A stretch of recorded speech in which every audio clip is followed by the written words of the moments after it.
සහෝදරවරුනි සමහරු කියනවා අපි පොළොන්නරුවට සැලකුවේ නෑ කියලා. මම කම්කරු ඇමතිවරයා වෙලා ඉද්දි කවුරුවත් ඉල්ලලා නෙවෙයි මම ඇවිල්ලා තෝරගෙන මෙන්න මේ පොළොන්නරුවට අපි කාර්මික විද්‍යාලයක් එදා මම දුන්නා. මම දීවර ඇමතිවරයා වෙද්දි දීවර ගම්මාන මම ලබා දුන්නේ මුලින්ම පොළොන්නරුවට. ඒ විතරක් නෙවෙයි රාජකීය විද්‍යාලයට මම මිලියන 320ක් මේ අහිංසක දූ දරුවන් වෙනුවෙන් තමයි ඒ පාසලට මම ඒ සල්ලි ටික දුන්නේ. මේ විදිහට තමයි මේ පළාතට සැලකුවේ. හැබැයි තමුන්නාන්සේලා ඒ සැලකිල්ලට අද මේ ඇවිල්ලා රැස් වෙලා ඔබට අපිව අමතක වෙලා නැtei කියන එක අපිට සක්සුදක්ෂී දැන් පැහැදිලි. මට මතක් වුණේ හැම වෙලාවෙම ගුත්තිල කාව්‍යයේ කවියක් සිරිසේන මහත්තයා ගැන මතක් වෙනකොට කොපමණ ගුණ කළත් දුදුනෝ නොවිති යහපත් කිරිදියේනි දෙවියන් අඟුරු සුදුවන කලෙක් නම් නැත්. දෙයි යන දණ්ඩට පීටක් වෙතොත් පෙර සිට දුදනන් හට පීට නොවව් යන බැස සබෑ කෙලෙමට.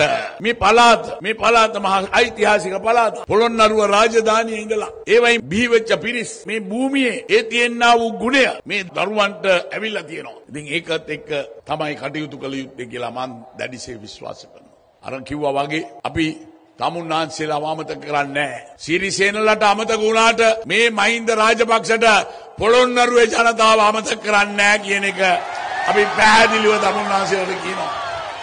කපනවා මොනවාද? පෝර සානාධාරය.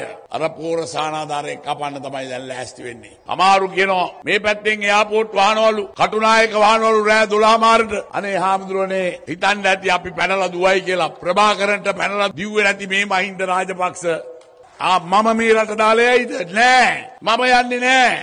මම මේ රටේ තමයි ජීවත් වෙන්නේ. මොකද මේ බලාපොරොත්තු ඔක්කොම හීනයක්.